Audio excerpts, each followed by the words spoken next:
tocando a boiada, boi. Hoje eu pego meu lambari pra comer com arroz. Deixa a bengala aqui. Aí.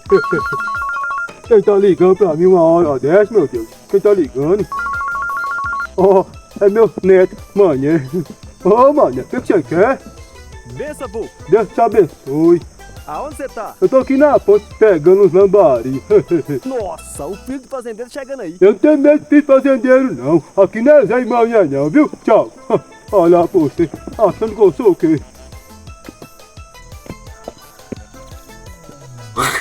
Ô, senhor, Ô, você que é o filho do fazendeiro?